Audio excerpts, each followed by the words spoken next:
नमस्कार, मैं हूं विमल मोहन। शुरुआत महाराष्ट्र की सियासी खबर से। गुरुवार को शिवसेना के विधायकों के अलावा कुछ निर्दलीय विधायक गुवाहाटी पहुंच गए। गुरुवार सुबह शिवसेना के विधायक वरिष्ठ विधायक दीपक केसरकर पार्टी के 3 विधायकों के साथ गुवाहाटी पहुंचे थे। उसके बाद एमएलसी रविंद्र फाटक के साथ शिवसेना विधायक दादा भुसे और संजय राठौड़ रेडिसन होटल पहुंचे और एकनाथ शिंदे से मुलाकात की। इन सब के बाद देर शाम निर्दलीय विधायक गीता जैन और किशोर जोटगेवार भी गुवाहाटी पहुंच गए। तो गुरुवार सुबह से लेकर शाम तक शिवसेना विधायक, एक शिवसेना को एमएलसी और 2 निर्दलीय विधायक बागी खेमे में शामिल हुए। गुवाहाटी से शिवसेना के बागी विधायकों की तस्वीरें सामने आई। इसमें एकनाथ शिंदे का समर्थन कर रहे 42 विधायक दिख रहे हैं। इस तस्वीर के सामने आने के बाद बागी विधायकों के खेमे में शामिल हुए। फिलहाल शिंदे के साथ 37 शिवसेना के और 9 निर्दलीय विधायक शामिल हैं।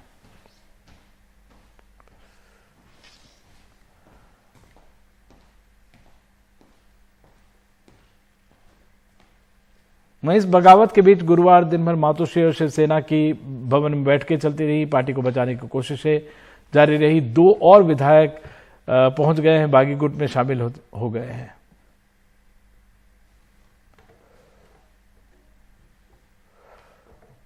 और हमारे साथ हैं अक्षय डोंगरे, गुवाहाटी से मौजूद हैं और महाराष्ट्र की खबर पर उनसे बात कर रहे हैं हम। अक्षय, जो बहुत सारे परिवर्तन, रोज नंबर्स बदल रहे हैं और फिर अभी खबर आई है 4, अभी ताजा अपडेट क्या है इन सबको लेके? देखिए, कल तक जो नंबर एकनाथ शिंदे के कैंप द्वारा बताया जा रहा था वो शुरुआत से यही था कि हमारे पास 37 विधायक पहुंच चुके हैं और उसके अलावा उन्होंने कहा था कि उनके पास 46 कुल मिला के विधायक हैं, जिनमें से 9 निर्दलीय विधायक हैं। तो वो उन विधायकों का नंबर बता रहे थे जो विधायक ऑलरेडी उनमें समर्थन की बात कर चुके हैं, ना कि वो विधायक जो ऑलरेडी उनके साथ होटल में मौजूद है। ये चीज़ साफ हुई रात होते होते, क्योंकि जैसे जैसे और विधायक आने लगे, जैसे आपने बताया दादा भुसे आए, उनके साथ अन्य विधायक आए रात को, बाद में गीता जैन निर्दलीय विधायक है वो भी आई, एमएलसी भी आए। तो उसके बाद कुल मिला के अब नंबर की अगर बात की जाए तो इस वक्त रेडिसन ब्लू होटल के अंदर, जहां पर एकनाथ शिंदे रुके हुए हैं, जहां पर बाकी सभी बागी विधायक मौजूद हैं, वहां पर कुल मिला के 37 विधायक हैं शिवसेना के और 9 विधायक है निर्दलीय। और अब उम्मीद तब, क्योंकि सवाल ये भी था कि अगर उनके पास, एकनाथ शिंदे के पास ऑलरेडी होटल के अंदर 37 विधायक मौजूद है, तो वो ऑलरेडी गवर्नर को लेटर क्यों नहीं लिख रहे, क्यों नहीं मांग कर रहे कि एक तरह से उनके पास 2/3 से ज़्यादा मेजॉरिटी है, 2/3 से ज़्यादा नंबर है और उनके अगर जो भी प्रस्ताव की बात की जाए पार्टी को टेक ओवर करने की, तो उसके ऊपर कार्रवाई की जा रही है। तो ये चीज़ साफ रात तक हुई कि उनके पास उस वक्त विधायक थे ही नहीं और रात को कुछ और विधायक के जुड़ने के बाद में वो आंकड़ा 37 पहुँचा है। तो अब देखने वाली चीज़ आज सबसे महत्वपूर्ण यही रहेगी कि क्या एकनाथ शिंदे 37 विधायक का आंकड़ा पहुंचने के बाद में अब गवर्नर के पास जो उन्होंने लेटर भी लिखा है, उसके अलावा क्या वो वापस मुंबई की तरफ रवानगी करेंगे या फिर वो किसी और राज्य में रहेंगे या फिर सिर्फ गुवाहाटी में ही रहकर जो भी घटनाक्रम है उसे और नज़दीक से उसे और शांतिपूर्ण तरीके से देखेंगे, पेशेंटली देखेंगे। और उनकी उम्मीद अभी भी यही रहेगी कि कुछ और इंडिपेंडेंट विधायक टूटकर उनके पास आए, कुछ और शिवसेना के विधायक टूटकर उनके पास आए, ताकि एक कट टू कट मार्जिन लेकर वो ना चले। क्योंकि अगर मुंबई जाने के बाद में एक आध विधायक भी उनके पास से टूटकर उद्धव ठाकरे के खेमे में जाता है, तो ऐसे में सभी जितने बाकी बचे कुछ विधायक हैं उनके ऊपर कार्रवाई एंटी डिफेक्शन लॉ के तहत हो सकती है। तो अभी भी 37 विधायक होने के बाद भी एकनाथ शिंदे होटल में ही मौजूद है, गुवाहाटी में ही मौजूद है और अभी तक कोई ऐसा प्लान साझा नहीं किया गया कि वो मुंबई जाने का प्लान कर रहे हैं। जी अच्छा, एक और चीज जानना चाहेंगे कि आज की रणनीति को लेकर आपकी क्या वहां पे किसी विधायक या किसी आपके सोर्सेज से बातचीत हुई हो? क्योंकि एक और दावा करने की जो बात सामने आ रही है, क्या शायद चुनाव चिन्ह पर अपना दावा ठोकेगी ये बागी ग्रुप? देखिए, सूत्रों के हवाले से ही खबर आ रही है कि अब 37 नंबर होने के बाद में, गवर्नर को लेटर लिखने के बाद में, अब शायद एकनाथ शिंदे कैंप के द्वारा कोई हलचल हो सकती है। लेकिन एक चीज़ बहुत हैरान करने वाली है कि जितने भी तकरीबन 2 दिन से एकनाथ शिंदे और उनके साथ के सभी बागी विधायक अब होटल में मौजूद है, गुवाहाटी में मौजूद है, लेकिन एक बार भी उन्होंने प्रेस से आकर बात नहीं की है। जो भी खबर आ रही है सूत्रों के हवाले से आ रही है, जो भी खबर आ रही है असम भारतीय जनता पार्टी के सूत्रों के हवाले से आ रही है, लेकिन एकनाथ शिंदे बिल्कुल मौन बैठे हुए हैं, बिल्कुल उन्होंने मीडिया से देखिए एक बार ही बातचीत नहीं की, एक बार जिक्र हुआ था कि 7 बजे बात हुई थी परसों कि 7 बजे वो आकर एक बार प्रेस से वार्ता करेंगे, प्रेस के सामने अपनी बातें रखेंगे, अपना पॉइंट ऑफ व्यू रखेंगे। लेकिन उससे पहले उद्धव ठाकरे ने जो स्पीच दी थी वर्षा बंगले से कि वो खाली करने के लिए तैयार है, उसके बाद प्लान में कुछ बदलाव हुआ और एकनाथ शिंदे ने बेस्ट ये समझा कि वो चुप रहे, घटनाक्रम को और आगे बढ़ने दे और जब तक उनके पास सॉलिड मेजॉरिटी नहीं हो जाती तब तक किसी भी तरह से जल्दबाजी ना दिखाए। इस पूरी जानकारी के लिए बेहद शुक्रिया अक्षय। आप नज़र बनाए रखें, आपके पास बार बार हम आते रहेंगे। और दोनों ही तरफ यहाँ पे महाराष्ट्र में भी हलचल है और असम में भी काफ़ी हलचल मची हुई है। महाराष्ट्र की सियासत को लेकर एकनाथ शिंदे फिलहाल मौन हो गए हैं, लेकिन जो सियासी उठापटक है और दांव पेच का जो सिलसिला है, शतरंज के बिसात दोनों तरफ बिछी हुई है। महाराष्ट्र में क्या कुछ बदलाव आता है, क्या दांव खेलती है शिवसेना या शरद पवार भी इसमें शामिल हुए हैं और उन्होंने बागियों को एक तरह से चेतावनी भी दी है कि जो उनका जो बागी रुख है उसको लेकर उनको काफ़ी महंगा पड़ सकता है, क्योंकि महाविकास अघाड़ी को बचाने की एक तरह से आखिरी कोशिशें कर रहे हैं। शरद पवार कांग्रेस बाहर से भी समर्थन देने का दावा कर चुकी है, वादा कर चुकी है और उधर बागी गुट जो है वहां लगातार नंबर्स बढ़ते जा रहे हैं।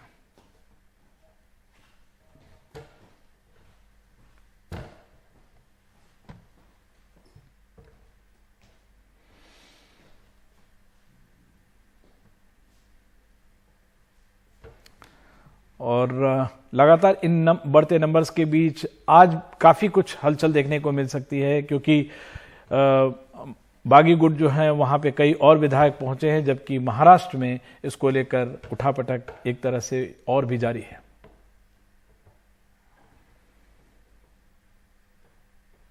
और मुंबई से सटे ठाणे के कई इलाकों में एकनाथ शिंदे के समर्थकों ने पोस्टर लगाए। इन पोस्टरों में एकनाथ शिंदे को आनंद दिघे और बाला साहेब ठाकरे की विरासत को आगे बढ़ाने वाला बताया गया है। गोरबंदर रोड समेत कई जगहों पर ऐसे पोस्टर देखे जा सकते हैं।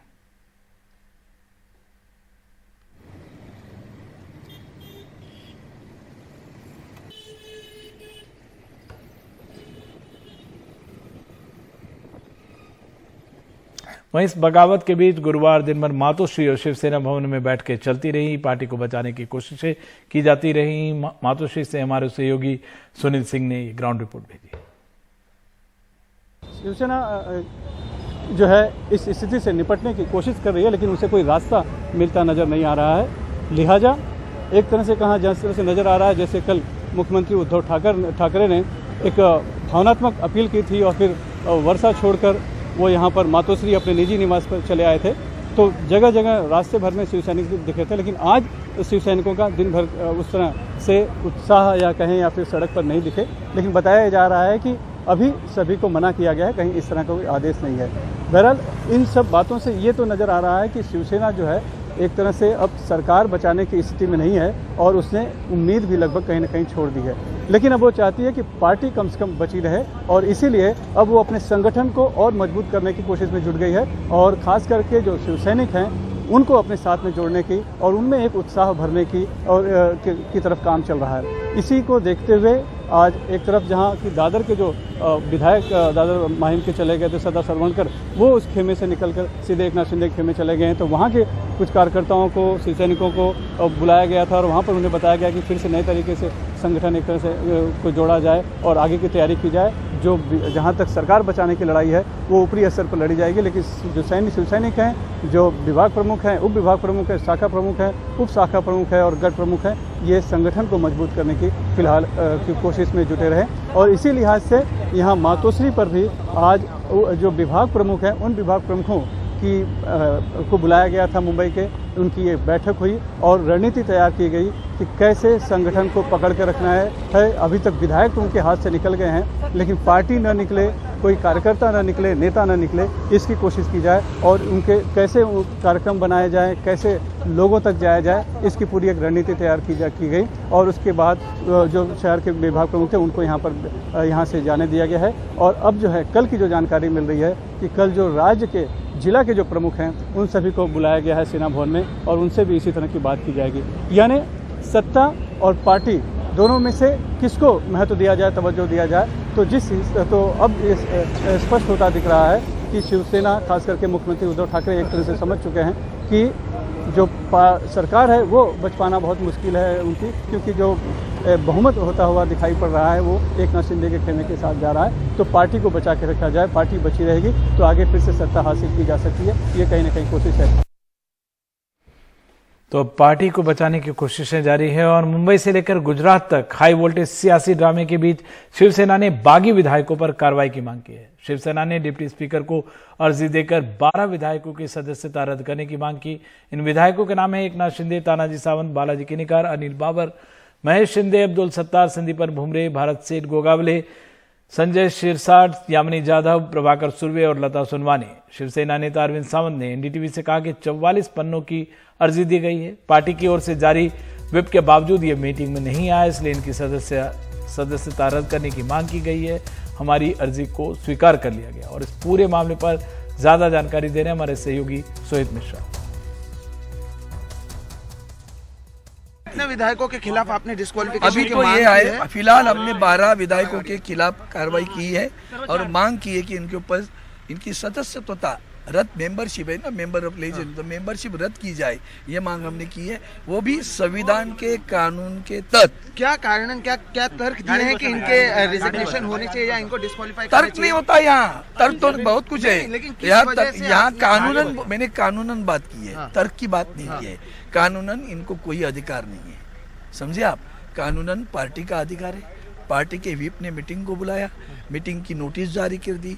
नोटिस में हालांकि वहाँ भी मौजूद लिखा था कि अगर आप यहाँ मीटिंग को आए नहीं, तो अगर उपस्थित नहीं रहे तो आप कानून, आपके ऊपर कानून कार्रवाई होगी। वो कार्रवाई के लिए हमने आज पिटीशन लिए एक्सेप्ट हो चुका है।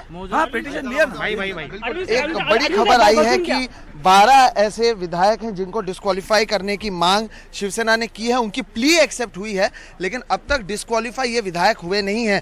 तो उद्धव ठाकरे की जो खेमे के शिवसेना है उनकी ओर से ये मांग की गई है। जिस तरह से एक व्हिप जारी किया गया था और ये लोग नहीं पहुंचे थे, इसके आधार पर यह मांग की गई है कि इन सभी लोगों की जो सदस्यता है उसे ही रद्द कर दिया जाए। अब आगे क्या ये मामला, क्या ये जो प्ली है वो स्वीकार होती है, स्वीकार होने के बाद क्या उनकी जो डिस्क्वालिफिकेशन की बात की जा रही है उन्हें रद्द किया जाता है या नहीं, इस पर नजर बनी रहेगी। लेकिन एक बड़ी खबर है और रात में भी जो महाराष्ट्र की राजनीति को लेकर जो हलचल है वो लगातार जारी है।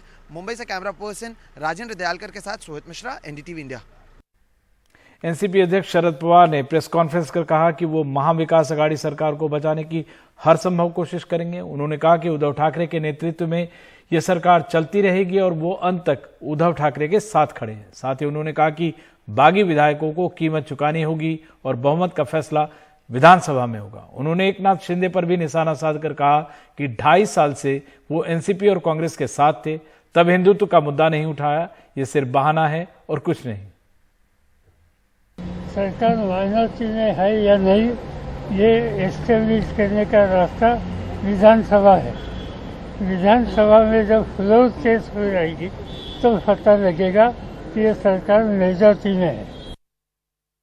जा रहा है कि हिंदुत्व शिवसेना का समाप्त हो जाएगा अगर एनसीपी और कांग्रेस के साथ रहेंगे, और ईडी का दबाव, दोनों चीजों को आप कैसे देख रहे हैं? इसलिए बात है कि 2.5 साल ये जो कहते हैं वो एनसीपी और कांग्रेस के साथ थे।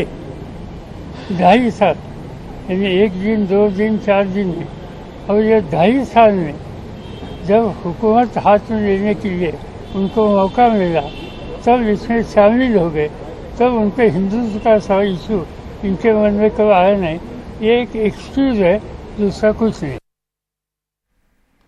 और गुवाहाटी में मौजूद बागी विधायक को बनाने के लिए शिवसेना ने नया दांव चला है। शिवसेना नेता संजय राउत ने कहा कि विधायक अगर चाहते तो महाविकास अघाड़ी से बाहर निकलने पर विचार कर सकते हैं, लेकिन इसके लिए विधायक यहां आकर मुख्यमंत्री उद्धव ठाकरे से बात करें, चर्चा से मार्ग निकल सकता है। घर के दरवाजे खुले हैं, दर दर क्यों भटक रहे हैं? गुलामी झेलने से अच्छा है स्वाभिमान के साथ फैसला लें।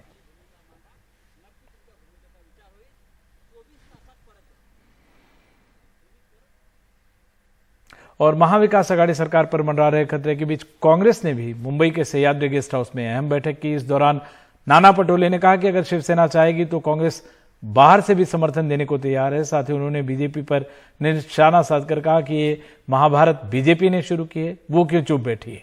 ईडी के जरिए बीजेपी अस्थिरता लेकर आई है, लेकिन अब चुप क्यों है? अपनी भूमिका पर जवाब दे बीजेपी।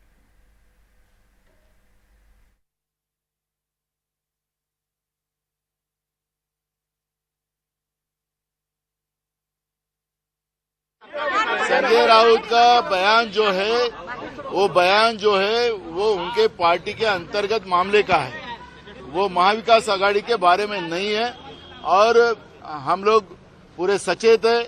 आज हमारी जो मीटिंग हुई है उस मीटिंग में भी इस विषय की चर्चा हुई है। हम पूरे इस मामले पे नजर रखे हुए हैं और महाविकास आघाड़ी के साथ कांग्रेस खड़ी है।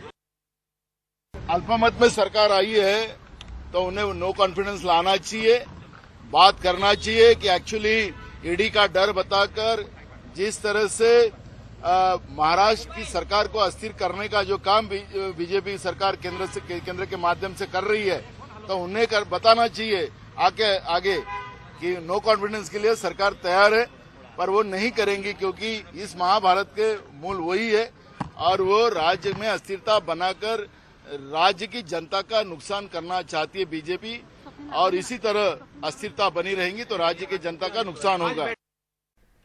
2002 के गुजरात दंगों में तत्कालीन मुख्यमंत्री नरेंद्र मोदी को क्लीन चिट देने वाली एसआईटी रिपोर्ट के खिलाफ दाखिल याचिका पर सुप्रीम कोर्ट आज फैसला सुनाएगी। जाकिया जाफरी की याचिका पर सुप्रीम कोर्ट के justice M Khanwilkar, justice Dinesh Maheshwari और जस्टिस सीटी रवि कुमार के बेंच फैसला सुनाएगी। 9 दिसंबर 2021 को सुप्रीम कोर्ट ने फैसला सुरक्षित रखा था। 2002 के गुजरात दंगों में के दौरान गुलबर्ग हाउसिंग सोसाइटी हत्याकांड में मारे गए कांग्रेस सांसद एहसान जाफरी की विधवा जाकिया जाफरी ने एसआईटी रिपोर्ट को चुनौती देते हुए सुप्रीम कोर्ट का दरवाजा खटखटाया था और आज उस पर फैसला आना है। और हमारे साथ हैं इस पर मौजूद हमारे एक्सपर्ट और हमारे सहयोगी आशीष भार्गव। आशीष, बार बार गुजरात दंगों का जो है मुद्दा बार बार सामने आता है, आज जो फैसला आने वाला है इसके क्या मायने होंगे? ये देखिए, इसके बहुत बड़े मायने होंगे विमल, क्योंकि जो 2002 के जो दंगे थे उसमें एक सबसे बड़ा मामला एसआईटी की रिपोर्ट को लेकर था, जिसमें पीएम मोदी जो अब प्रधानमंत्री उस समय मुख्यमंत्री थे गुजरात के, उनकी ओर क्लीन चिट दी गई थी और बड़ी साजिश से इनकार किया था एसआईटी ने।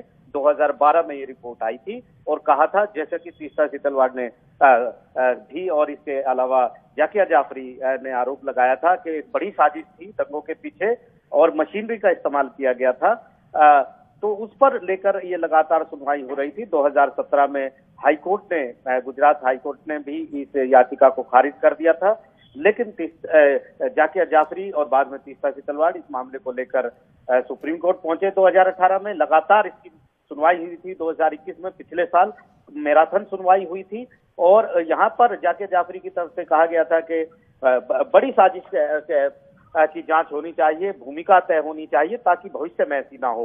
हालांकि कपिल सिब्बल कह रहे थे कि वो किसी के खिलाफ जांच नहीं चाहते, किसी के खिलाफ कार्रवाई नहीं चाहते, किसी भी उच्च पदाधिकारी के खिलाफ, लेकिन भविष्य में ऐसा ना हो इसके लिए सुप्रीम कोर्ट को इसमें दखल देना चाहिए। लेकिन एसआईटी और गुजरात सरकार लगातार जाकिया जाफरी को निशाना बनाती रही और कहा कि जाकिया जाफरी ने जो कुछ किया है वो स्क्रिप्टेड है और इसके पीछे तीस्ता सीतलवाड़ जो एनजीओ चलाती हैं वो हैं और वो कढ़ाई को हमेशा उबलते हुए रखना चाहती हैं। 2002 के दंगों की ये बात कही थी।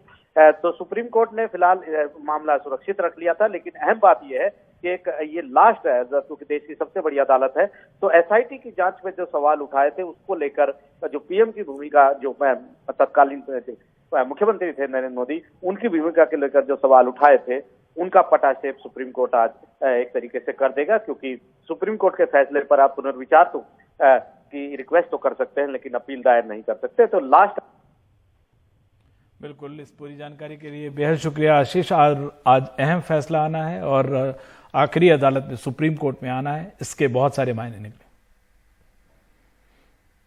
और उत्तर प्रदेश में रामपुर और आजमगढ़ में लोकसभा उपचुनाव के लिए मतदान हो गया। ये दोनों सीटें आजम खान और सपा प्रमुख अखिलेश यादव के विधानसभा में जाने के बाद खाली हुई। सपा ने मतदान के दौरान प्रशासन पर आरोप लगाया कि प्रशासन पुलिस का इस्तेमाल कर सपा के वोटरों को वोट डालने नहीं दे रही है।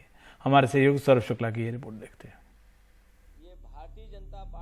रामपुर में आजम खान और आजमगढ़ में सपा प्रमुख अखिलेश यादव की साख दांव पर लगी हुई है। अखिलेश यादव ने अपनी सीट पर अपने परिवार के धर्मेंद्र यादव को मैदान में उतारा है। अखिलेश इस सीट को लेकर इतने विश्वास में हैं कि एक बार भी आजमगढ़ प्रचार करने नहीं आए। पूर्व सांसद धर्मेंद्र यादव का कहना है कि वो चुनाव आसानी से जीत जाएंगे। जब बसपा, भाजपा अथवा किसी विपक्षी पार्टी की सरकार आई तो उन्होंने आजमगढ़ के लोगों के साथ सौतेला व्यवहार किया है, आजमगढ़ के लोगों को उपेक्षित किया है। ये आजमगढ़ के लोग महसूस करते हैं, इसलिए लगातार समाजवादी पार्टी के पक्ष में उनका आशीर्वाद और समर्थन रहा। बीजेपी ने यहां भोजपुरी सुपरस्टार दिनेश लाल यादव उर्फ निरहुआ को मैदान में उतारा है, जिनके लिए प्रचार करने योगी भी पहुंचे और दोनों उप मुख्यमंत्री भी। वैसे बीएसपी ने यहां से गुड्डू जमाली को उतारकर मुकाबला एक हद तक तिकोना कर दिया है कि 1.5 साल में 15 साल का काम करके दिखाएंगे आजमगढ़ में, तो जनता जो है उस भरोसे पे आई है और कमल का निशान ही दब रहा है। रामपुर में आजम खान ने अपने करीबी आसिम राजा को टिकट दिया और जमकर प्रचार भी किया। आजम खान ने मतदान के दौरान आरोप लगाया कि पुलिस सपा के मतदाताओं को बूथ तक नहीं जाने दे रही। कहाँ मतदान है, कहाँ है मतदान? थाने पट्टे पड़े हैं, गलियों के नुक्कड़ों पर मार मार के औरतों को मर्दों को भगा दिया गया है। खाली पड़े हैं मतदान केंद्र का, वो वोट डालने वाला ही नहीं है कोई। भाई चलिए, हम तो इंसान की आँख है, कैमरे की आँख तो पक्षपात नहीं करेगी। उससे दिखा दीजिए आप डिग्री कॉलेज, इंटर कॉलेज, सारे बड़े बूथ, एक आदमी भी नहीं है वोट डालने वाला पिछले 3 घंटों से। बीजेपी ने रामपुर से ओबीसी कार्ड खेलते हुए घनश्याम सिंह लोधी को मैदान में उतारा है। ये दोनों ही सीटें मुस्लिम बहुल सीटें हैं और इन दोनों सीटों के नतीजे बताएंगे कि अब भी यूपी का मुसलमान सपा के साथ है या नहीं। रामपुर से तमकीन, आजमगढ़ से रवि के साथ सौरभ शुक्ला, एनडीटीवी इंडिया। और दिल्ली की राजेंद्र नगर विधानसभा सीट पर भी उपचुनाव के लिए मतदान हो गया। आम आदमी पार्टी और बीजेपी दोनों ही अपनी जीत के दावे कर रहे हैं। इस उपचुनाव में एक तरफ आम आदमी पार्टी की साख दांव पर है, वहीं विपक्षी बीजेपी के लिए सत्ताधारी आम आदमी पार्टी को घेरने के लिए ये एक बड़ा मौका है।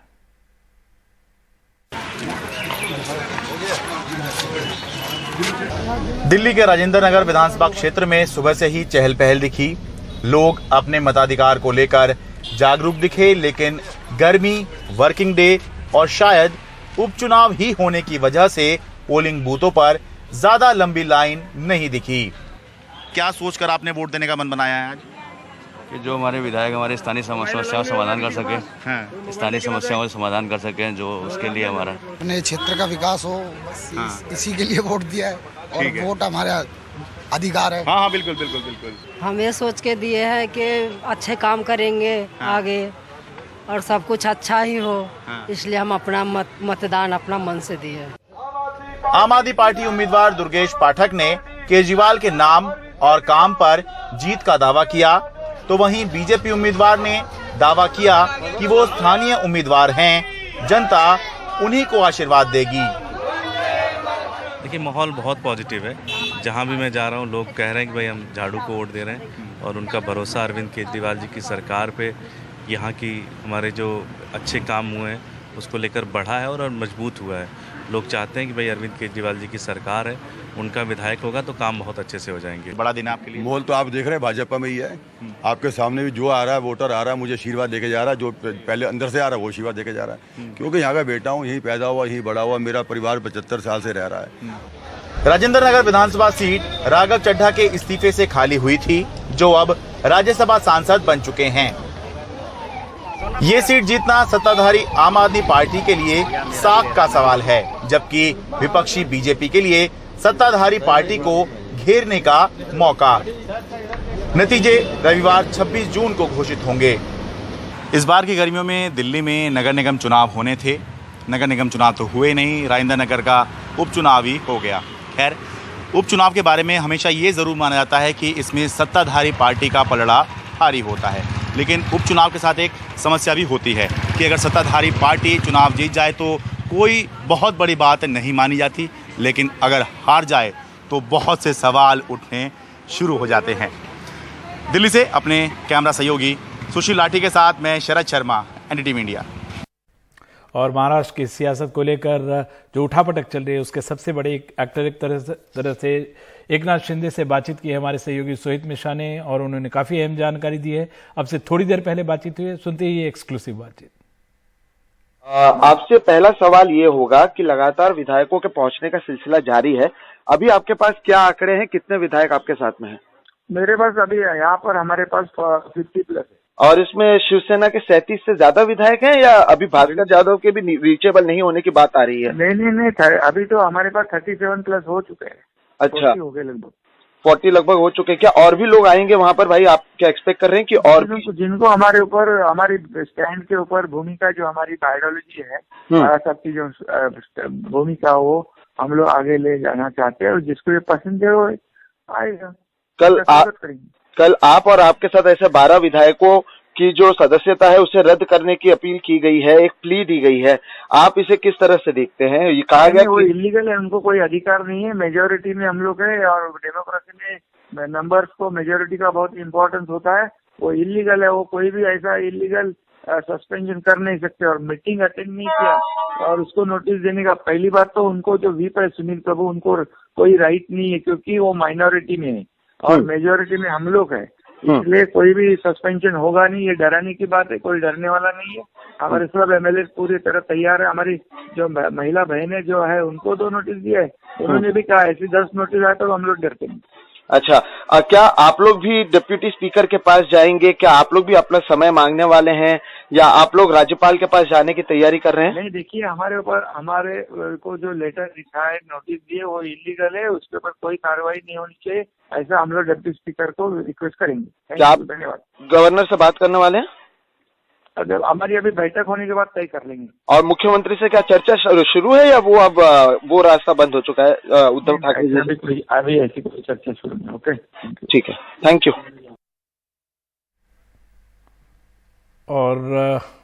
और हमारे साथ सोहित खुद मौजूद हैं। सोहित, सबसे पहले तो बहुत ही अहम जानकारी उन्होंने दी है। कल 40 से ज्यादा का दावा किया था, आज 50 से ज्यादा विधायक का दावा कर रहे हैं। बिल्कुल, और ये जो 50 का दावा कर रहे हैं उसमें उनका कहना है कि 40 सिर्फ शिवसेना से हैं। तो ये एक अहम बात है, क्योंकि उन्हें 37 का समर्थन चाहिए, जो 2/3 बहुमत के लिए, या 2/3 एक पार्टी के विधायक उनके पास हैं, और उससे भी ज्यादा विधायक हैं। और जो मेरे पास जानकारी है, और भी कुछ विधायक आने वाले समय में वहां पर पहुंच सकते हैं, तो ये संख्या शायद और भी बढ़े। तो ये काफी अहम हो जाता है कि एकनाथ शिंदे के पास अभी फिलहाल आंकड़े मौजूद नजर आ रहे हैं, कम से कम वो दावा कर रहे हैं। लेकिन अब इस बैठक के बाद क्या कुछ होता है, वो इस नंबर का करते क्या है, ये देखना अहम होगा। देखिए, एक चीज तो ये तय हो चुकी है कि अब बातचीत नहीं हो रही है। एकनाथ शिंदे ने खुद ने कहा कि मुख्यमंत्री से अभी कोई चर्चा नहीं चल रही है। साथ ही कल जिस तरह से एक एप्लीकेशन दी गई है उद्धव ठाकरे के खेमे से कि 12 विधायकों को सस्पेंड किया जाए, उनको डिस्क्वालीफाई किया जाए, जिससे ये समझ में आता है कि उद्धव ठाकरे भी समझ चुके हैं कि ये वापस नहीं आने वाले हैं, इसलिए दूसरे पैतरे अपनाए जा रहे हैं।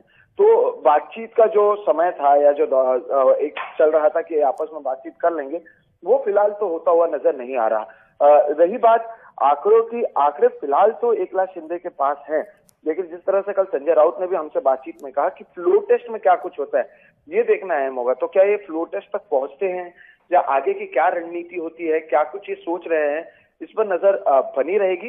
लेकिन एकनाथ शिंदे ने ये जरूर कहा कि जो एप्लीकेशन दी गई है वो वैध नहीं है, आंकड़े हमारे पास हैं, और उस तरफ से, यानी उद्धव ठाकरे के खेमे से, कोई भी व्हिप जारी करने की ताकत नहीं रखता है। उनके पास जब आंकड़े ही नहीं है तो वो व्हिप कैसे जारी कर सकते हैं?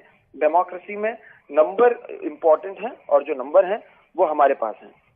इस पूरी जानकारी के लिए बेहद शुक्रिया सोहित। देखना होगा कि बात फ्लोर टेस्ट तक पहुंचती है, और पहुंचती है तो कैसे पहुंचती है, ये देखना बहुत अहम होगा। लेते एक छोटा सा ब्रेक के बाद हाजिर होते हैं।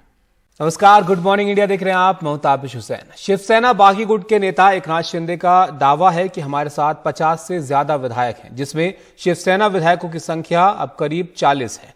एनडीटीवी से फोन पर एक्सक्लूसिव बातचीत में शिंदे ने दावा किया कि उन्होंने कहा कि विधायकों पर कार्रवाई की अर्जी जो है वो अवैध है। हमारे पास पार्टी के ज्यादा विधायक हैं।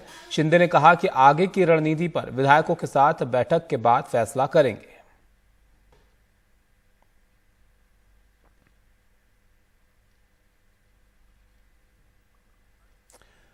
और अब से थोड़ी देर पहले उनसे बात की हमारे सहयोगी सोहित ने। उन्होंने क्या कुछ कहा इस दौरान, वो भी आपको सुनाते हैं। आपसे पहला सवाल ये होगा कि लगातार विधायकों के पहुंचने का सिलसिला जारी है। अभी आपके पास क्या आंकड़े हैं, कितने विधायक आपके साथ में हैं? मेरे पास अभी यहाँ पर हमारे पास 50 प्लस है। और इसमें शिवसेना के 37 से ज्यादा विधायक हैं, या अभी भास्कर जादव के भी रीचेबल नहीं होने की बात आ रही है? नहीं, अभी तो हमारे पास 37 प्लस हो चुके हैं। अच्छा, हो गए लगभग। 40 लगभग हो चुके हैं। क्या और भी लोग आएंगे वहां पर भाई? आप क्या एक्सपेक्ट कर रहे हैं कि और भी? जिनको हमारे ऊपर, हमारी स्टैंड के ऊपर भूमिका, जो हमारी आइडियोलॉजी है, सबकी जो भूमिका, वो हम लोग आगे ले जाना चाहते हैं, और जिसको ये पसंद है वो आएगा। कल आप और आपके साथ ऐसे 12 विधायकों की जो सदस्यता है उसे रद्द करने की अपील की गई है, एक प्ली दी गई है। आप इसे किस तरह से देखते हैं? ये कहा गया वो इलीगल है, उनको कोई अधिकार नहीं है। मेजोरिटी में हम लोग है, और डेमोक्रेसी में नंबर्स को, मेजोरिटी का बहुत इम्पोर्टेंस होता है। वो इलीगल है, वो कोई भी ऐसा इलीगल सस्पेंशन कर नहीं सकते, और मीटिंग अटेंड नहीं किया और उसको नोटिस देने का, पहली बात तो उनको जो व्हिप है सुनील प्रभु, उनको कोई राइट नहीं है, क्योंकि वो माइनॉरिटी में है और मेजोरिटी में हम लोग है, इसलिए कोई भी सस्पेंशन होगा नहीं। ये डराने की बात है, कोई डरने वाला नहीं है। हमारे सब एमएलए पूरी तरह तैयार है। हमारी जो महिला बहनें जो है उनको 2 नोटिस दिया है, उन्होंने भी कहा ऐसे 10 नोटिस आए तो हम लोग डरते नहीं। अच्छा, क्या आप लोग भी डिप्यूटी स्पीकर के पास जाएंगे? क्या आप लोग भी अपना समय मांगने वाले हैं, या आप लोग राज्यपाल के पास जाने की तैयारी कर रहे हैं? नहीं, देखिए, हमारे ऊपर, हमारे को जो लेटर लिखा है, नोटिस दिए, वो इलीगल है, उसके ऊपर कोई कार्रवाई नहीं होनी चाहिए, ऐसा हम लोग डिप्टी स्पीकर को रिक्वेस्ट करेंगे। क्या आप धन्यवाद। गवर्नर से बात करने वाले हैं? अगर हमारी अभी बैठक होने के बाद तय कर लेंगे। और मुख्यमंत्री से क्या चर्चा शुरू है, या वो अब वो रास्ता बंद हो चुका है उद्धव ठाकरे जी? अभी ऐसी कोई चर्चा शुरू नहीं। ओके, ठीक है, थैंक यू। सोहित हमारे साथ हैं, और अब सुनील जी मुंबई से हमारे साथ बने हुए हैं। सोहित, सबसे पहले आपके पास आएंगे। आपने थोड़ी देर पहले बात की, तो एक बड़ी बात एकनाथ शिंदे ने बताई कि 40 के करीब विधायकों का समर्थन अब उनके पास है, लेकिन गवर्नर के पास जाने के बाद बारे में उन्होंने कहा कि अभी बैठ के बात करेंगे, फिर इस पर फैसला लेंगे। तो और ज्यादा विधायकों की उम्मीद कर रहे हैं क्या? अब भी थोड़ा वक्त लगेगा डिसीजन लेने में? बिल्कुल, देखिए, ये सवाल भी मैंने पूछा कि क्या और विधायक आपके पास आने वाले हैं, तो उन्होंने कहा जिन्हें भी बाला साहेब ठाकरे की जो आइडियोलॉजी है, जो उनसे समर्थन रखते हैं, वो आएंगे और हम उनका स्वागत करेंगे। अब तक 40 शिवसैनिक विधायक उनके पास मौजूद हैं जो शिवसेना से आते हैं। ये एक अहम बात है, क्योंकि उन्हें चाहिए 37, जो 2/3 विधायक हैं शिवसेना के, लेकिन उससे भी ज्यादा नंबर उनके पास है। एकनाथ शिंदे तो दावा कर रहे हैं कि कुल 50 विधायक उनके समर्थन में है, और कल जो एक पत्र सामने आया उसमें 37 शिवसैनिक विधायक जो हैं, जो शिवसेना से लड़कर जीते हैं, शिवसेना के लोगों पर उनके दस्तखत भी उन्होंने बाहर लाए हैं। तो एक जो आप समझ लें कि जरूर समय लगेगा। एकनाथ शिंदे हर एक चीज मीडिया से भी नहीं कहेंगे कि वो गवर्नर से मिलने वाले हैं या नहीं, वो उनकी एक रणनीति का हिस्सा हो सकता है, लेकिन आने वाले दिनों में अब ये जो पूरा मामला है ये कानूनी पेच पकड़ता हुआ नजर आ रहा है। जिस तरह से उन्होंने आखिर में कहा कि उद्धव ठाकरे से कोई बातचीत नहीं हो रही है, ये तो कल ही साफ हो गया था जब उद्धव ठाकरे या फिर उनके खेमे की शिवसेना ने 12 विधायकों को डिस्क्वालीफाई करने की प्ली दी। तो उनकी तरफ से तो कोशिश है कि इनको डिस्क्वालीफाई की जाए, तो अगर बात नहीं हो रही होगी इसलिए तो डिस्क्वालीफाई करने की प्ली दे रहे होंगे, लेकिन इसे भी एकनाथ शिंदे इलीगल बता रहे हैं, कह रहे हैं कि ये कर नहीं सकते हैं, आंकड़े हमारे पास है। जो सुनील प्रभु हैं वो व्हिप जारी नहीं कर सकते हैं, और किसी बैठक में नहीं आने की वजह से आप किसी को डिस्क्वालीफाई नहीं कर सकते हैं।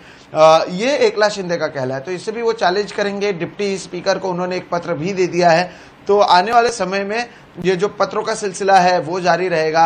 अगर डिप्टी स्पीकर जिसके भी खिलाफ हो, चाहे उद्धव ठाकरे खेमे के खिलाफ हो या एकनाथ शिंदे के खेमे के खिलाफ हो, किसी के भी खिलाफ अगर वो एक फैसला सुनाते हैं, तो जाहिर से बात है कि जो दूसरा पक्ष होगा वो कोर्ट जाएगा और कोर्ट में जाकर अपने लिए इंसाफ मांगने की कोशिश करेगा। तो ये फिलहाल तो खत्म होता हुआ नजर नहीं आ रहा है। और जो कल संजय राउत ने 24 घंटे का अल्टीमेटम दिया था मुंबई आने के लिए, वो भी मुझे नहीं लगता है कि कोई मुंबई आ रहा है या बातचीत होने वाली है, क्योंकि अगर 24 घंटे का आप अल्टीमेटम देते हैं, कहते हैं हम महाविकास आघाड़ी सरकार से निकल जाएंगे, दूसरी तरफ आप अपने ही विधायक, ये जो 12 विधायक हैं जिसमें एकनाथ शिंदे का भी नाम शामिल है, उन्हें डिस्क्वालीफाई करने की कोशिश करने की बात करते हैं, उसके लिए एक लिखित पत्र देते हैं, तो जरूर ये साफ है कि आपके बीच में बातचीत नहीं चल रही है। एकनाथ शिंदे ने भी वही बात कही है, साथ ही साथ कहा है कि ऐसे किसी भी नोटिस से वो डरेंगे नहीं। आंकड़े उनके पास हैं, विधायक उनके पास है, 40 शिवसैनिक विधायक जो हैं वो उनके पास हैं, और अब वो तय करेंगे उनके पास जो विधायक है वो व्हिप जारी कर सकते हैं, ना कि उद्धव ठाकरे के खेमे वाले शिवसेना। बिल्कुल, तो उन्होंने अपनी बातें एक तरीके से साफ यहाँ पर सोहित कर दी हैं कि अब उनका क्या यहाँ पर रुख रहने वाला है। सुनील जी हमारे साथ हैं। सुनील जी, हर रोज जो उद्धव ठाकरे की शिवसेना कहना ज्यादा बेहतर होगा, उनके विधायकों की संख्या कम होती चली जा रही है और एकनाथ शिंदे के पास समर्थन बढ़ता चला जा रहा है। संजय राउत ने वक्त दिया कि आप वापस आइए तो हम जो है महाविकास अघाड़ी से बाहर निकलने को लेकर भी चर्चा कर सकते हैं, लेकिन उसका भी असर यहां पर नहीं दिख रहा है। तो अब उद्धव ठाकरे क्या कर रहे हैं वहां पर? देखिए, वैसे देखा जाए संख्या बल के हिसाब से तो उद्धव ठाकरे के पास संख्या अब नहीं है और ये मान सकते हैं कि 41 की जो टारगेट रखा था एकनाथ शिंदे के ने अपने बागी विधायकों का, वो लगभग पूरा हो चुका है। 37 की संख्या कल हमने आज के तौर पर देखी, आज सोई से बातचीत करते हुए उन्होंने 40 के पार बताया, तो ये मानकर जा सकता है कि 41 जो उनका लक्ष्य था वो लगभग पूरा हो चुका है। तो अब वो आगे का जो भी उनकी रणनीति होगी, आगे के वो कदम उठाएंगे। जो सुनने में आ रहा है कि जो डिप्टी स्पीकर हैं उनके खिलाफ ही अविश्वास प्रस्ताव लाने की कोशिश है, क्योंकि उन्होंने जिस तरह से शिवसेना के व्हिप जो चीफ व्हिप हैं सुनील प्रभु को एक तरह से मान्यता दी, वो कहना है एकनाथ शिंदे गुट का कि वो गलत तरीके से है।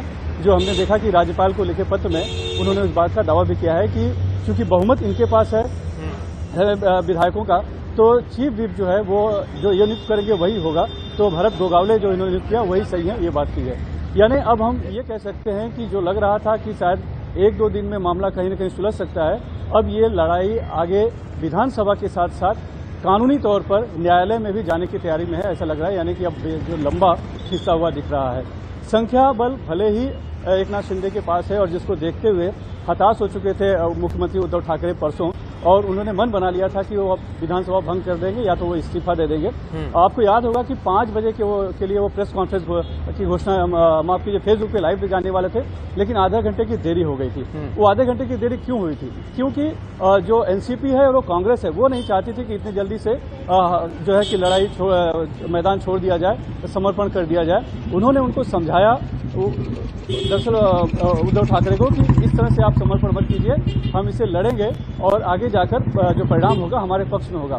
तब जाके वो माने, और फिर इसी वजह है कि फेसबुक लाइव में आधा घंटे की देरी हुई थी। तो ये जो मामला है, पहले जहां लग रहा था कि शिवसेना कहीं न कहीं सरेंडर हो चुकी है, उद्धव ठाकरे हार चुके हैं, अब वो जो पूरी कमान है वो एक तरह से शरद पवार ने खुद से अपने हाथ में ले ली है। तो पूरी चीजें सरकार के लेवल पे रणनीति वहां उनके यहाँ से चलेगी अब लड़ाई। हाँ, पार्टी को बचाए रखने की जो जिम्मा है वो अब उद्धव ठाकरे के पास है।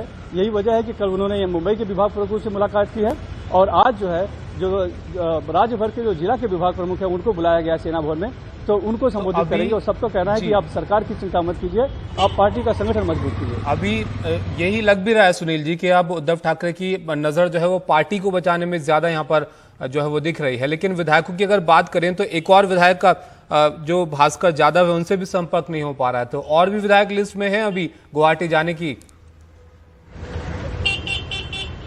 बिल्कुल, देखिए जैसा कि मैंने बताया कि 37 अधिकृत तौर पर जिन्होंने उस पत्र पर सिग्नेचर किया है जो कि राज्यपाल को दिया गया है। बाकी के जो 41 का इनका टारगेट है, तो बाकी के जो 4 विधायक हैं वो कौन है ये अभी तक नाम सामने नहीं आया है। ऐसे में अगर कोई विधायक शिवसेना का नॉट रीचेबल हो जाता है तो स्वाभाविक तौर पर शक उसी की तरफ जाता है। तो भास्कर यादव का फोन लग नहीं रहा है कल शाम से। अब ये तय नहीं है कि क्या वाकई में वो वहाँ गए हुए हैं या फिर वो किसी कोकण के इलाके से आते हैं, वहाँ पर रेंज की भी समस्या होती है, नेटवर्क की समस्या होती है, हो सकते हैं अपने गांव में हो, तो नहीं लग रहा है, ये भी एक संभावना हो सकती है। दूसरे एक और नाम आ रहा है जो मुंबई के विधायक हैं, वो भी नॉट रीचेबल बताए जा रहे हैं, तो हो सकता है कि वो भी उसमें गए हों। लेकिन चूंकि जब तक पुख्ता नहीं हो पाता है तब तक किसी का नाम लेना यहाँ पर ठीक नहीं है। लेकिन इतना जरूर है कि 41 की संख्या पहले से तय थी, 41 लोगों से पहले से बात हो चुकी थी और उन 41 की संख्या को टारगेट को लेकर जो एकनाथ शिंदे का गुट है वो अभी भी उस पर टिका हुआ है और 41 की संख्या होते ही वो अपना अगला कदम आगे बढ़ाएंगे। चलिए, तो जितनी जरूरी संख्या थी वो तो अब एकनाथ शिंदे के पास पूरी होती हुई दिख ही रही है, हो ही गई है। अब और जितने ज्यादा जाएंगे उतने ज्यादा और मजबूत वहां पर होते जाते दिख रहे हैं। शुक्रिया सुनील जी आपका सब जानकारी के लिए, आपके पास जुड़ते रहेंगे और ज्यादा अपडेट के लिए। फिलहाल आप देखिए कि मुंबई से सटे ठाणे के कई इलाकों में एकनाथ शिंदे के समर्थकों ने पोस्टर भी लगाए हैं और इन पोस्टरों में एकनाथ शिंदे को आनंद दिघे और बाला साहेब ठाकरे की विरासत को आगे बढ़ाने वाला बताया गया है। घोरबंदर रोड समेत कई जगहों पर ऐसे पोस्टर जो है वो नजर आ रहे हैं।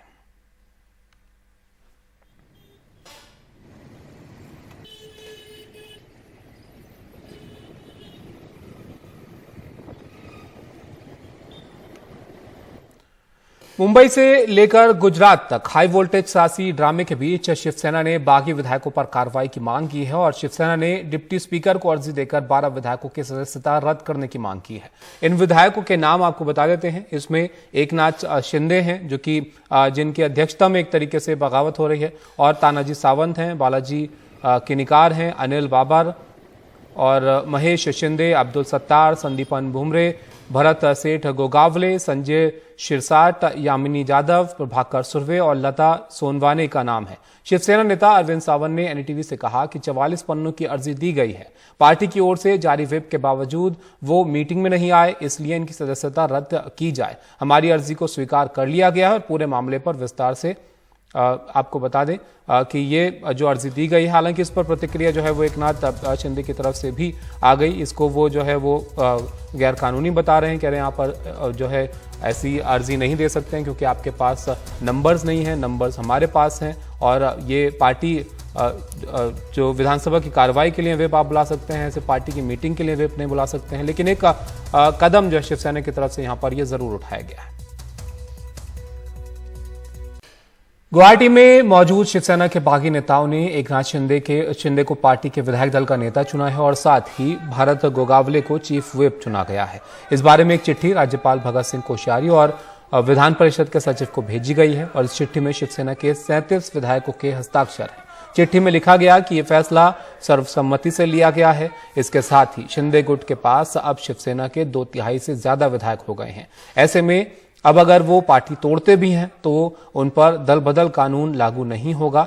इससे पहले एक बैठक के बाद जारी चिट्ठी में शिवसेना के 30 विधायकों के हस्ताक्षर थे। अब ये संख्या बढ़ गई है और उम्मीद की जा रही है कि और भी नंबर इसमें इजाफा हो सकता है।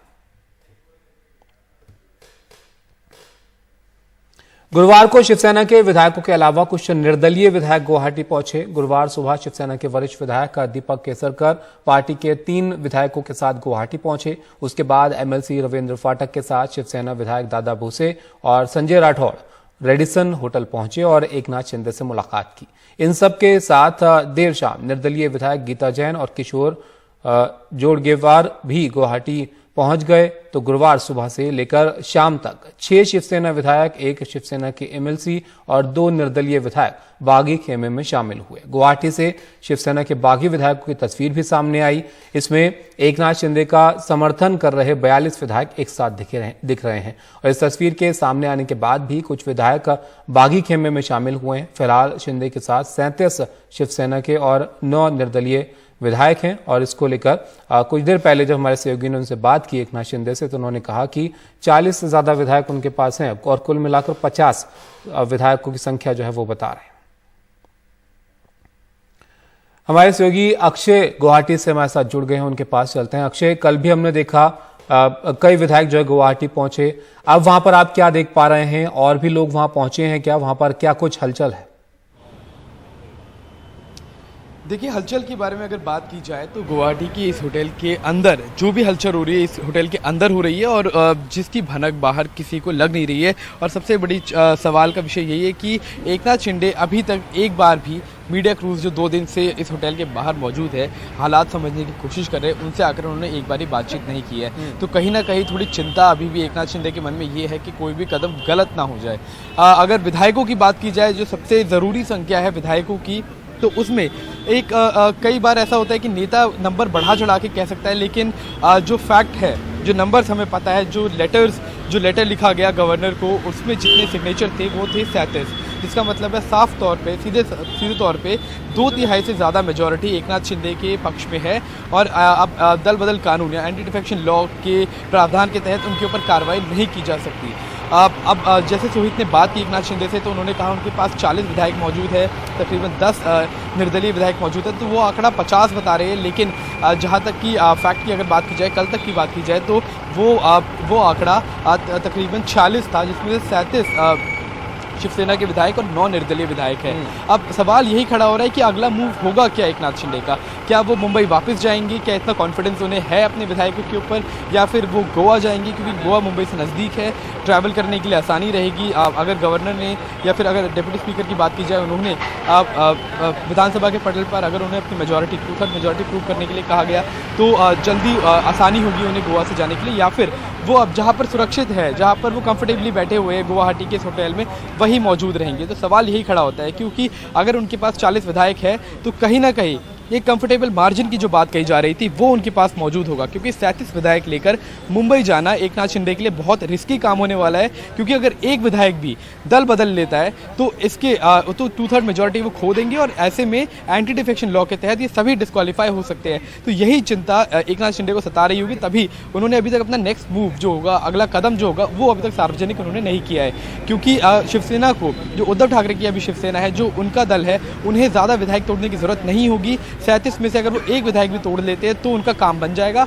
वो एकनाथ शिंदे और बाकी 12 जो जैसे लेटर उन्होंने डिप्टी स्पीकर को लिखा, उनके डिस्क्वालिफिकेशन को लेकर वो आगे बढ़ सकते हैं। लेकिन कॉन्फिडेंस अभी भी एकनाथ शिंदे के मन में ये है कि 40 विधायक शिवसेना के उनके पास है और 10 इंडिपेंडेंट। अगर अभी नहीं है तो आगे आ जाएंगे, क्योंकि पहले भी ऐसा हुआ था कि नंबर आगे बढ़ चढ़कर बताया गया, उसके बाद विधायक आकर जुड़े हैं। कई सारे विधायकों ने फ़ोन पर उन्हें कंफर्मेशन दे दिया होगा, लेकिन वो पहुँच नहीं पाए। तो धीरे धीरे विधायकों आने का सिलसिला जारी है। अब वो अगर कह रहे हैं क्योंकि अब 50 विधायक है तो कहीं ना कहीं एक कंफर्टेबल सिचुएशन अब वो पहुंच चुके हैं।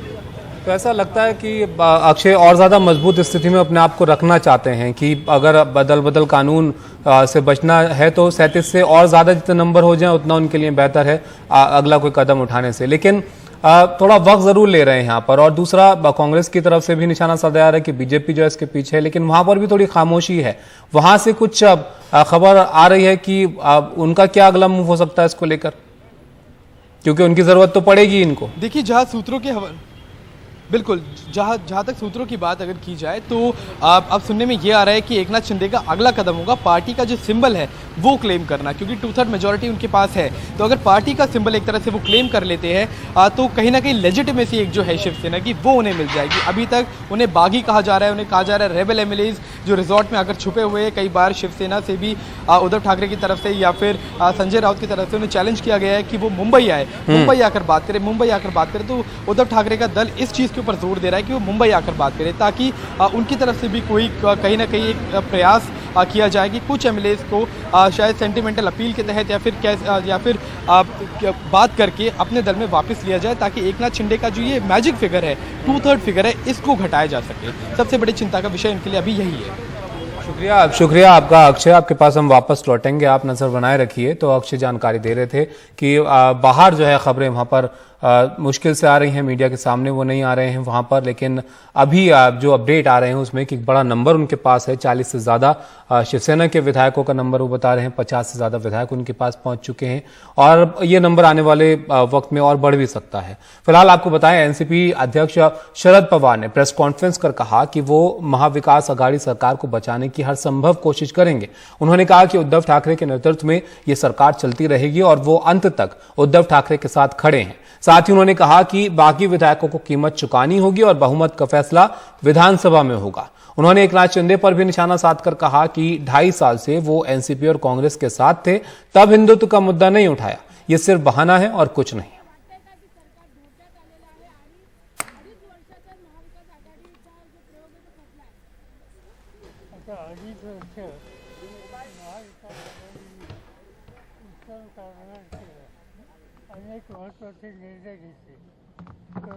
सरकार माइनॉरिटी में है या नहीं, ये एस्टेब्लिश करने का रास्ता विधानसभा है। विधानसभा में जब फ्लोर टेस्ट हो जाएगी तो पता लगेगा कि ये सरकार मेजॉरिटी में है।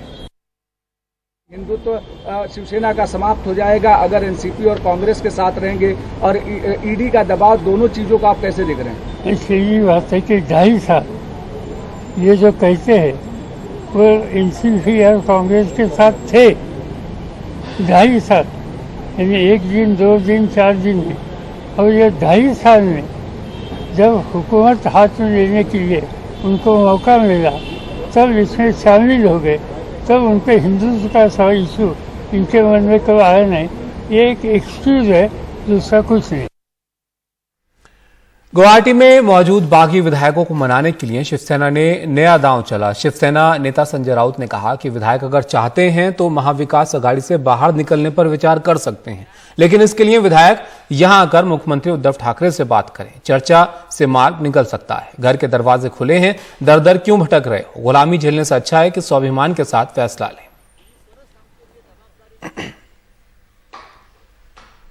हालांकि इस बयान के उनके बाद वहां पर काफी बैठकों का दौर भी चला। महाविकास अघाड़ी सरकार पर मंडरा रहे खतरे के बीच कांग्रेस ने भी मुंबई के सादरी गेस्ट हाउस में अहम बैठक की और इस दौरान नाना पटोले ने कहा कि अगर शिवसेना चाहेगी तो कांग्रेस बाहर से भी समर्थन देने को तैयार है। साथ ही उन्होंने बीजेपी पर निशाना साधकर कहा कि ये महाभारत बीजेपी ने शुरू की है, वो क्यों चुप बैठी है? ईडी के जरिए बीजेपी अस्थिरता लेकर आई, लेकिन अब चुप क्यों है?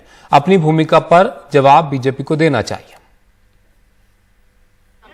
संजय राउत का बयान जो है वो उनके पार्टी के अंतर्गत मामले का है, वो महाविकास अघाड़ी के बारे में नहीं है और हम लोग पूरे सचेत है। आज हमारी जो मीटिंग हुई है उस मीटिंग में भी इस विषय की चर्चा हुई है। हम पूरे इस मामले पे नजर रखे हुए हैं और महाविकास अघाड़ी के साथ कांग्रेस खड़ी है।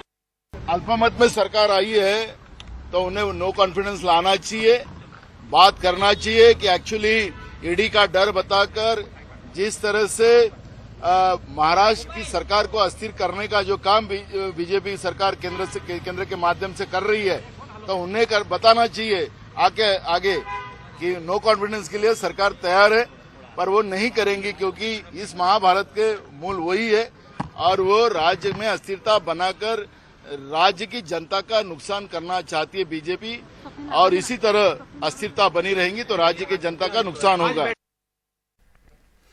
2002 के गुजरात दंगों में गुजरात के तत्कालीन मुख्यमंत्री नरेंद्र मोदी को क्लीन चिट देने वाली एसआईटी रिपोर्ट के खिलाफ दाखिल याचिका पर सुप्रीम कोर्ट आज फैसला सुनाएगा।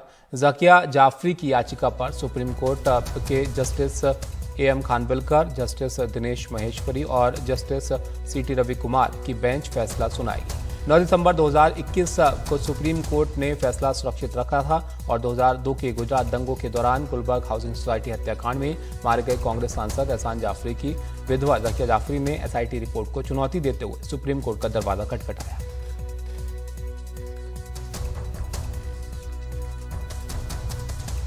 उधर आज द्रौपदी मुर्मू एनडीए की ओर से राष्ट्रपति पद के लिए पर्चा दाखिल करेंगे। प्रधानमंत्री मोदी उनके प्रस्तावक होंगे और इससे पहले गुरुवार को वो दिल्ली पहुंची और प्रधानमंत्री मोदी समेत उपराष्ट्रपति वेंकैया नायडू और गृहमंत्री अमित शाह से उन्होंने मुलाकात की।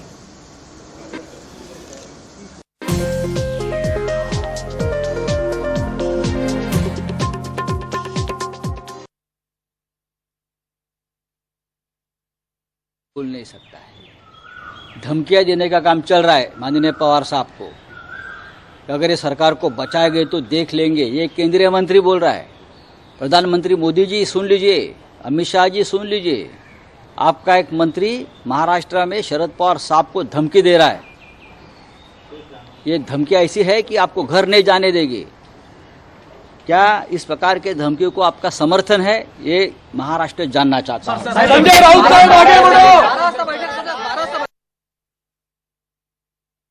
संजय राउत को आप सुन रहे थे, जो कह रहे हैं कि केंद्र सरकार के एक मंत्री शरद पवार को धमकी दे रहे हैं कि अगर आपने सरकार बचाने की कोशिश की तो आपको घर नहीं जाने देंगे। इसको लेकर उन्होंने निशाना साधा कि सरकार बताए कि ये उनका रुख है और अगर ऐसी लैंग्वेज, ऐसी भाषा का इस्तेमाल शरद पवार के लिए किया जाएगा तो ये बर्दाश्त नहीं करेंगे।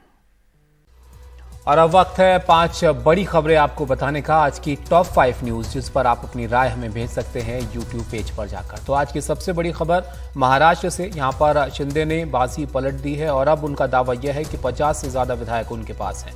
और अग्निपथ योजना को लेकर आज से वायुसेना में भर्ती की प्रक्रिया जो है वो शुरू होगी और राष्ट्रपति चुनाव में आज द्रौपदी मुर्मू अपना नामांकन दाखिल करेंगी।